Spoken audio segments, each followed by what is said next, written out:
ए टुनटुनी, मैं तुझे पहले ही बता चुका हूँ कि मुझे बेटियां बिल्कुल पसंद नहीं है। अगर इन तीनों अंडों में से एक भी बेटी निकली तो मैं तुझे अपने साथ नहीं रखूंगा। इन तीनों अंडों में से बेटे ही निकलने चाहिए।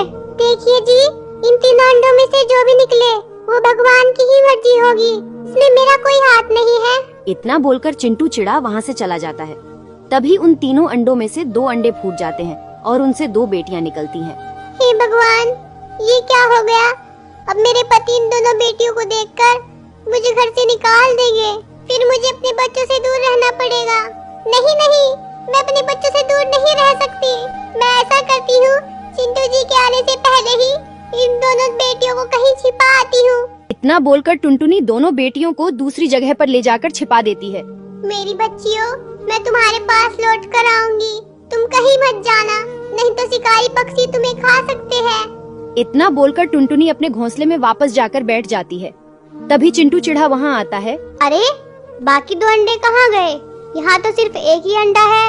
अजी, थोड़ी देर पहले ही एक शिकारी पक्षी आया था, मुझसे दोनों अंडे छीन कर ले गया।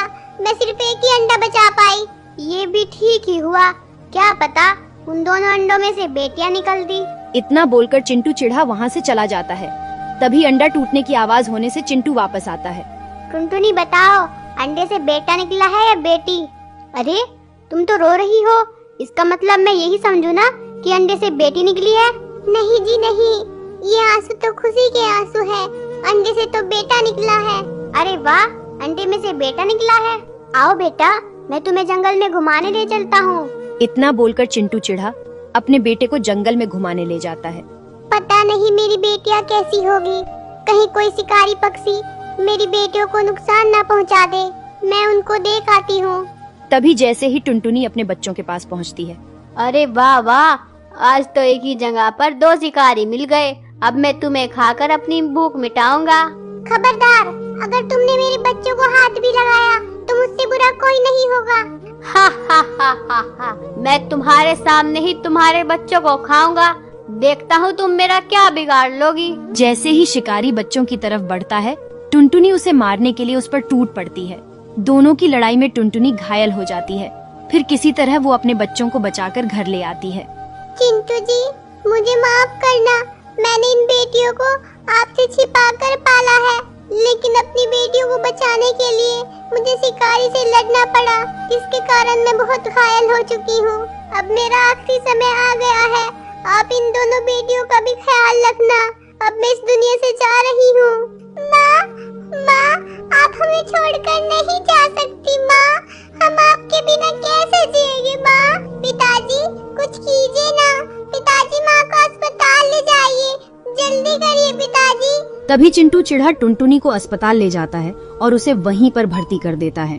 क्यों ना मैं इस टुनटुनी को यहीं पर छोड़कर चला जाता हूँ। अगर ये बच गई तो इसके इलाज का पैसा भी मुझे ही देना पड़ेगा, इसलिए मैं यहाँ से निकल लेता हूँ।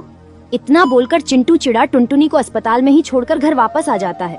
क्या हुआ पिताजी? माँ कहाँ है पिताजी? आप माँ को साथ क्यों नहीं लाए पिताजी? कहाँ है माँ? तुम्हारी माँ तो मर चुकी है, इसलिए मैं तुम्हारी माँ को साथ नहीं लाया। क्या हमारी माँ इस दुनिया में नहीं रही? पिताजी, हम आखिरी बार अपनी माँ को देखना चाहते हैं, हमें उनके पास ले चलिए। नहीं नहीं, अब मैं तुम्हें तुम्हारी माँ के पास नहीं ले जा सकता, क्योंकि मैं तुम्हारी माँ का अंतिम संस्कार कर आया हूँ। इतना सुनकर बेटियां बहुत रोईं। तभी चिंटू चिढ़ा कुछ सोचने लगता है। ये बेटियां तो मुझ पर आफत बन गई है, मैं अकेले भी अपनी जिंदगी नहीं काट सकता। मैं ऐसा करता हूँ कि दूसरी शादी कर लेता हूँ। इतना बोलकर चिंटू चिढ़ा एक बूढ़ी चिड़िया के पास जाता है। माँ जी, मेरी पत्नी का देहांत हो गया है, इसलिए मेरे बच्चों की देखभाल के लिए मुझे दूसरी शादी करनी पड़ेगी। आप कोई सुंदर सी चिड़िया देखकर मेरी शादी करा दीजिए। ठीक है बेटा, मेरी नजर में एक सुंदर लड़की है, चलो मैं तुम्हें वो दिखा देती हूँ। अगर तुम्हें वो पसंद आए तो तुम उससे शादी कर लेना। इतना बोलकर बूढ़ी चिड़िया चिंटू को लड़की दिखाने ले जाती है। माँ जी, मुझे ये लड़की पसंद है, आप मेरी शादी इससे करा दो। लेकिन मैं तुमसे ऐसे शादी नहीं कर सकती, तुम्हारी तो 2 बेटियां हैं। अगर मैं तुमसे शादी कर लूंगी तो मैं पूरी उम्र तुम्हारी बेटियों का दहेज जमा करने में ही रह जाऊंगी। मैं कभी अपने शौक भी पूरे नहीं कर पाऊंगी। मैं तुमसे शादी नहीं कर सकती। तुम इस बात की फिक्र मत करो, तुम्हें देश जोड़ने की जरूरत नहीं पड़ेगी। तुम अभी मेरे साथ चलो, मैं अपनी बेटियों का समाधान तुम्हारे सामने ही कर दूंगा। इतना बोलकर वो टिकी चिड़िया को अपने साथ घर ले आता है। बेटा चलो तुम मेरे साथ चलो, मैं तुम्हारी नई माँ ले आया हूँ। हम इस जंगल को छोड़कर दूसरे जंगल में रहेंगे। अगर हम यहाँ रहे तो ये मनुष्य चिड़ियाएं हमारी जिंदगी में मुसीबत ही लाती रहेंगी। नहीं पिताजी नहीं, हमें छोड़कर मत जाइए। अब तो हमारी माँ भी हमें छोड़कर चली गई, आप भी छोड़कर चले जाओगे, हमारा क्या होगा? तुम्हारी बकबक मुझे और नहीं सुननी। चलो टिकी, हम दूसरे जंगल में चलकर शादी कर लेते हैं। इतना बोलकर चिंटू चिढ़ा दूसरे जंगल में चला जाता है और वह टिकी चिड़िया से शादी कर लेता है। इधर दोनों बेटियां दुखी मन से अपनी माँ को याद कर रही थी। तभी वहाँ वही शिकारी पक्षी आ गया। बहन चुप रहना, यहाँ पर वही शिकारी घूम रहा है। अब तो हमारी माँ भी इस दुनिया में नहीं रही जो हमें इस शिकारी से बचा सके। तभी शिकारी पक्षी घूमता हुआ बच्चों के पास पहुँचता है। क्या कहा? तुम्हारी माँ इस दुनिया में नहीं रही? मैंने तो उसे पहले ही कहा था कि मुझे ये बच्चे खाने दे, लेकिन उसे अपनी जान प्यारी कहाँ थी? उस दिन तो तुम्हारी माँ ने तुम्हें बचा लिया था, लेकिन अब तुम्हें बचाने कौन आएगा? अब मैं तुम्हें खाकर ही रहूँगा। नहीं नहीं, हमारी माँ को कुछ नहीं हुआ है। हमारी माँ तो हमारे लिए दाना लेने गई है। वो देखो पीछे, उधर से आ रही है हमारी माँ। चलो पिंकी, शिकारी हमें अभी नहीं देख रहा, जल्दी से भागो यहाँ से। इस तरह शिकारी पक्षी का ध्यान भटकाकर दोनों वहाँ से भाग जाते हैं। मोनी बहन, हम उस शिकारी से तो बच गए, लेकिन हमारे पास रहने के लिए अब घर नहीं रहा। हम इस सर्दी में कैसे रहेंगे? दोनों बच्चे बेचारे ठिठुरते हुए सर्दी से बचने के लिए पेड़ के पत्तों की आड़ में बैठ जाया करते थे, लेकिन इस सर्दी को वे सह नहीं पा रहे थे। मोनी बहन, लगता है ये सर्दी खत्म होने से पहले ही हम इस सर्दी से मर जाएंगे। अब तो हमारे पास हमारे माँ बाप भी नहीं है और ना ही रहने के लिए घर।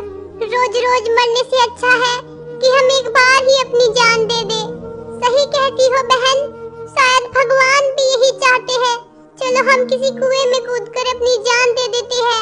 तभी वे दोनों कुएं के पास जाती है। भगवान हमें माफ करना, हम छोटी बच्चियां हैं, हम अपने माँ बाप के बगैर नहीं जी पाएंगे, इसलिए हम इस कुएं में कूदकर अपनी जान दे रहे हैं। रुको बेटी रुको, मैं तुम्हारी माँ भी जिंदा हूँ। माँ आप जिंदा हो? इसका मतलब पिताजी ने हमसे झूठ कहा था। हाँ मेरी बच्चियों, मैं तुम्हें रोज ढूंढने जाया करती थी, लेकिन तुम मुझे कहीं नहीं मिली और आज दिखाई दी तो इस हालत में। माँ अब आप हमें छोड़कर कभी मत जाना माँ। नहीं मेरी बच्चियों, मैं तुम्हें छोड़कर कभी नहीं जाऊंगी। चलो तुम मेरे साथ चलो।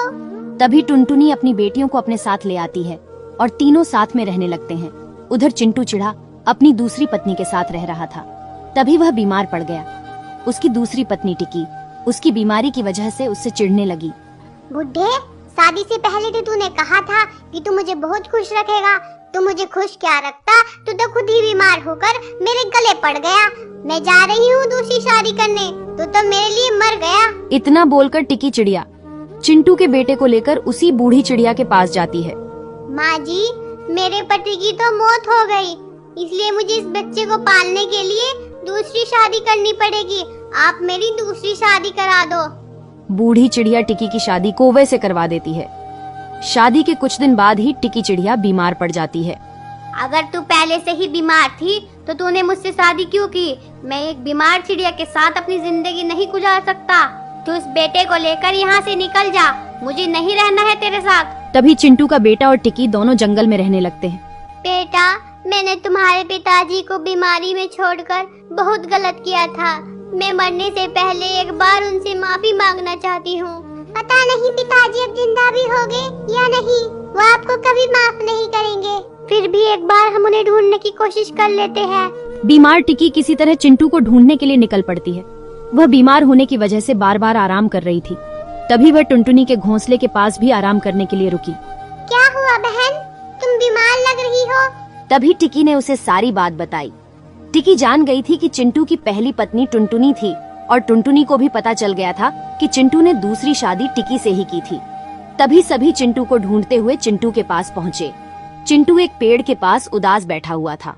तुम लोग मुझे ढूंढते हुए यहाँ आए हो ना। मैंने तुम्हारा बहुत इंतजार किया। मैंने तुम सबके साथ बहुत बुरा किया था, मुझे माफ कर दो।